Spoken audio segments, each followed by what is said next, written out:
SIP का जो time frame होता है वो 10 से 15 साल होता है, क्योंकि 4-5-6 साल तो आप जमा ही कर रहे हैं, आप अक्यूमुलेट कर रहे हैं, मार्केट ऊपर नीचे चलते रहता है और आप अपने यूनिट्स ले रहे हो अलग अलग भाव पे। जब एक बार सारे यूनिट्स जमा हो जाते हैं और उसके बाद जब दूसरी बार जब बड़ा तेजी का बाजार आता है, जब ऐसा बुल मार्केट आता है, तब जाके आपको लगेगा कि आपने जिंदगी का सबसे बुद्धिमानी का एक डिसीजन लिया है, बुद्धिमानी का काम किया है। सभी को नमस्कार, मैं अवनी राजा और आप देख रहे हैं इन्वेस्ट स्मार्ट, एक ऐसा शो जहां हम आपके पैसे, आपकी बचत और आपके निवेश से संबंधित सभी चीजों के बारे में बात करते हैं।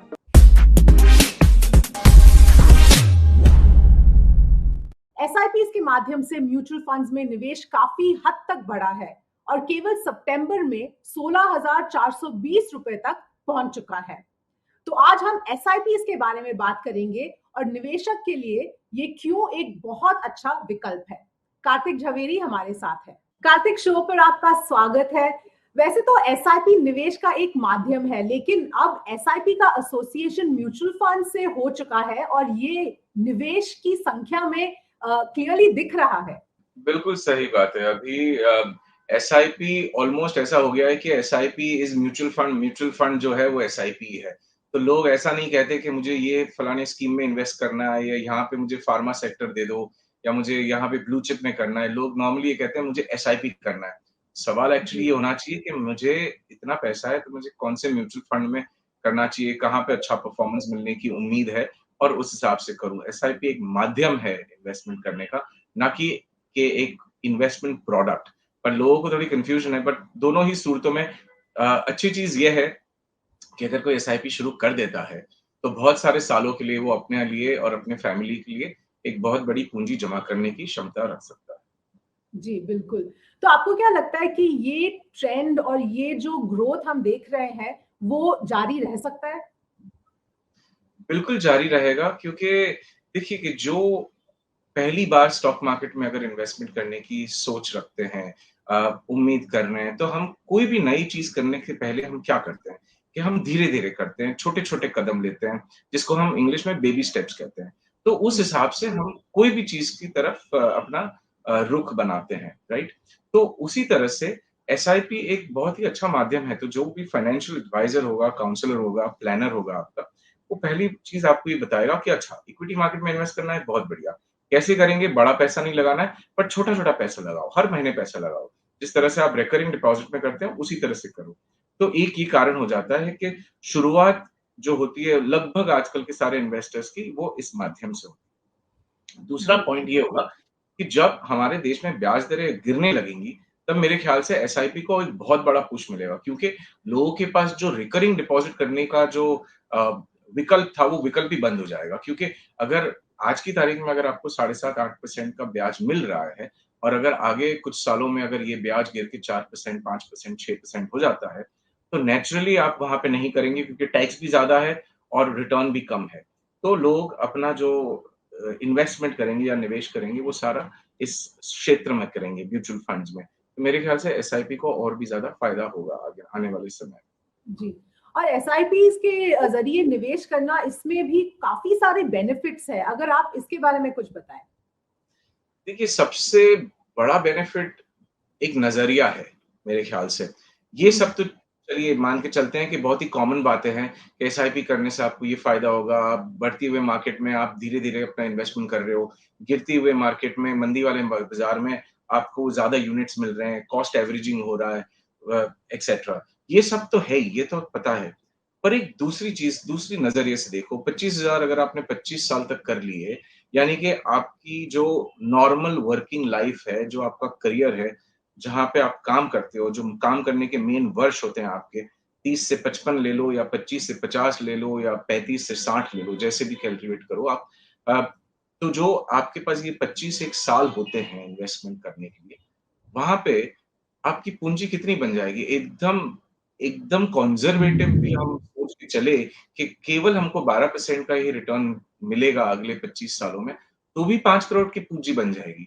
और आज के ज़माने में अगर 5 करोड़ की बात करें, तो इन्फ्लेशन वगैरह को एडजस्ट करके भी 5 करोड़ एक काफ़ी अच्छी रकम हो जाएगी आपके रिटायरमेंट को मैनेज करने के लिए। और फिर तो जैसे समय आगे चलता जाएगा, आप शायद ज़्यादा भी इन्वेस्टमेंट करेंगे। बट देखना इसको इस तरफ से है कि छोटे से पैसे में कितना बड़ा एक कॉर्पस बन सकता है आपके लिए, तो ये देखना ज़रूरी है। और अगर जी। आप इस टाइप का लक्ष्य लेके आगे चलेंगे, तो शायद आपको ज़्यादा मोटिवेशन होगा कि मैं इस प्रकार का काम करूँ और काम करते हुए इसमें जो निष्ठा और जो डिसिप्लिन है, उसको मैं कंटिन्यू करूँ और ये मेरा लक्ष्य मैं पा लूँ। जी, जी। दूसरी ओर एक और बहुत ज़रूरी बात है कार्तिक कि पावर ऑफ कंपाउंडिंग जिसे कहते हैं वो तभी दिखता है जब लॉन्ग टर्म के लिए आप इन्वेस्ट रहे और यहाँ पे कहीं न कहीं निवेशक को हम देखते हैं कि उतना लॉन्ग टर्म नहीं इन्वेस्टेड रह पाते हैं। या ज़ाहिर-सी बात है ना क्योंकि लोग आते हैं इन्वेस्टमेंट करने के लिए फिर कुछ साल में या कुछ महीनों में डिसाइड करना लग जाते हैं कि ये अच्छा है, अच्छा नहीं है। देखिए, बहुत बार मैं बहुत सारे अपने जो निवेशक हैं उनसे जब बात करता हूँ, तो पहले उनको दिखाता हूँ कि देखिए ये पब्लिक डेटा है, कि ये यहाँ पे आपको फ्री डेटा मिल रहा है कि आप देख सकते हैं कि म्यूचुअल फंड में 10 साल इन्वेस्टमेंट करने से, 15 साल इन्वेस्टमेंट करने से आपको 12%, 15%, 17% का कंपाउंडिंग ग्रोथ रेट हुआ है। ओके, ये पब्लिक डेटा हो गया। फिर बहुत बार मैं अपना अब खुद का अनुभव दिखाता हूँ, अपना पोर्टफोलियो दिखाता हूँ, कि देखिए ये मैंने अ, एक्सपीरियंस किया है, ये मैं ऑलरेडी जी रहा हूँ। तो लोगों को लगता है अरे वाह! बहुत बढ़िया है 15% का रिटर्न मिल रहा है। पर लोग ये भूल जाते हैं कि जो लास्ट जो कॉलम होता है जहाँ पे मैं अपना रिपोर्ट दिखा रहा होता हूँ, उसमें ये लिखा होता है कि ये इन्वेस्टमेंट 15 साल पहले किया था, 12 साल हो गए, यानी कि इसको अभी करीब-करीब 4,500 दिन हो गए, इसको 5,000 दिन हो गए। लोग वो नहीं देखते। लोगों को लगता है हाँ, ₹1 का ₹10 हो गया, बड़ा मज़ा आया। पर ये नहीं देखते कि ये इन्वेस्टमेंट कितना लंबा हुआ है और इस दरमियान वॉर भी हुए हैं, घोटाले भी हुए हैं, गवर्नमेंट का भी बदलाव हुआ है, कितनी सारी चीज़ें होता है, वो हो जाती हैं। 10-15 साल छोटा टाइम फ्रेम नहीं होता, बहुत सारी वर्ल्ड इवेंट्स होती है, इकोनॉमिक इवेंट्स होती है, बहुत कुछ होता है 10-15 सालों में। दुनिया इधर की उधर हो जाती है, पर आपको अपना इन्वेस्टमेंट ऐसे ही बरकरार रखना है, तभी जाके इस टाइप का रिटर्न आता है। सो लॉन्ग टर्म बोलने के लिए बहुत आसान है, बट लॉन्ग टर्म जीने के लिए आपको एक सहारे की ज़रूरत है, एक ऐसे दोस्त की ज़रूरत है जो आपको लेके चले अगले 15 साल, 20 साल कि इस तरह से हमको काम करना जी, जी। और इस तरह के बुल मार्केट के बाद कहीं न कहीं ये भी महत्वपूर्ण हो जाता है कि आप अपनी रिटर्न्स के एक्सपेक्टेशंस पे थोड़ा काबू रखें। है। यस, रिटर्न्स की एक्सपेक्टेशंस पे काबू रखना चाहिए, एब्सोल्युटली सही बात है। पर ये समझना भी ज़रूरी है कि एसआईपी में जो पैसा, रियल पैसा जो बनता है ना, वो पहली बुल मार्केट में नहीं बनता। यानी कि पहली जो तेज़ी का बाज़ार होता है तब नहीं बनता, दूसरी बार जब तेज़ी आती है तब होता है। सो नॉर्मली हम ये कहते हैं कि जब आप लमसम इन्वेस्टमेंट करो, तो 5 से 7 साल के लिए इक्विटी में इन्वेस्टमेंट करो, ठीक है? तो वो नॉर्मली लमसम की बात हो रही है। जब आप एसआईपी कर रहे हैं, तो आपका पहला इन्वेस्टमेंट पहले महीने पे हुआ। 5 साल के बाद अगर आपने एसआईपी कंटिन्यू किया है, तो जो आपका 60th इन्वेस्टमेंट है, 60वां इन्वेस्टमेंट है, उसको तो केवल 1 महीना ही हुआ है। पहले इन्वेस्टमेंट को 60 महीने हो गए, पर जो लास्ट इन्वेस्टमेंट हुआ है, जो अभी-अभी हुआ, उसको तो 1 ही महीना हुआ है। तो इसलिए एसआईपी का जो टाइम फ्रेम होता है, वो 10 से 15 साल होता है। क्योंकि 4, 5, 6 साल तो आप जमा ही कर रहे हैं, आप एक्यूमुलेट कर रहे हैं। मार्केट ऊपर-नीचे चलते रहता है और आप अपने यूनिट्स ले रहे हो अलग-अलग भाव पे। जब एक बार सारे यूनिट्स जमा हो जाते हैं और उसके बाद जब दूसरी बार जब बड़ा तेजी का बाजार आता है, जब ऐसा बुल मार्केट आता है, तब जाके आपको लगेगा कि आपने जिंदगी का सबसे बुद्धिमानी का एक डिसीजन लिया है, बुद्धिमानी का काम किया है कि आपने ये एसआईपी 5 साल या 10 साल या 15 साल पहले शुरू की।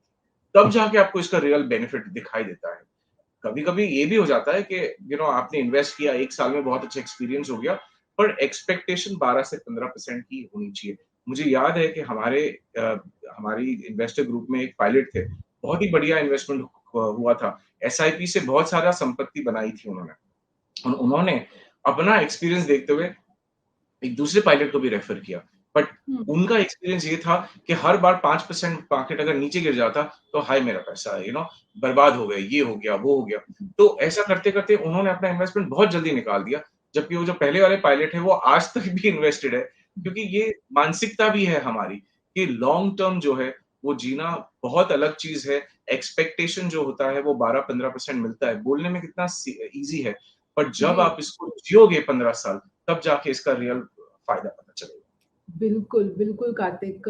और जो मेरा आखिरी सवाल है, ये भी कभी-कभी लोगों को दुविधा में डाल देता है कि निवेश आप एसआईपी के जरिए करें या फिर लमसम करें, ये कैसे तय करना चाहिए? देखिए, बहुत ही सीधा हिसाब है इसका। अगर आपके पास मंथली इनकम आ रही है, ओके, तो आप अपना खर्चा कर रहे हैं, जो बचेगा आप उसमें से इन्वेस्ट करेंगे। तो नॉर्मली हम जो मान के चलते हैं कि जो भी नौकरी पेशा है, जो भी सैलरीड लोग हैं, वो नॉर्मली उनको मंथली कैश फ्लो आते रहता है, तो उनके लिए एसआईपी सबसे अच्छा ज़रिया होता है।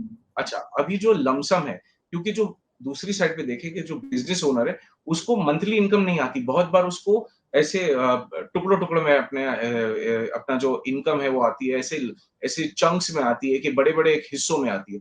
तो वो तो नेचुरली उनको लमसम ही करना पड़ेगा। जो नौकरी पेशा है उसको भी अगर फॉर एग्ज़ाम्पल बोनस मिला या कहीं से गिफ्ट आ गया, तो वो भी लमसम है। तो लमसम का स्टैंडर्ड प्रोसीजर ये होता है कि आप अपने कम्फर्ट के हिसाब से 6 या 12 हिस्सों में उसको बाँट के, पहले आप उसको एक लिक्विड फंड में डाल दीजिए और फिर वहाँ से सिस्टमैटिक ट्रांसफर करते रहिए इक्विटी फंड में, जो भी फंड आप चूज़ कर रहे हैं। 6 से 12 महीनों में उसको शिफ्ट कर दीजिए। पर जब आप कहीं पे monthly investment sorry monthly income आपके पास आ रही है, तो आपके पास मंथली एसआईपी करने जैसा उससे कोई बेटर तरीका ही नहीं है। उसको फिर जमा करके कुछ और करने की कोशिश मत कीजिए।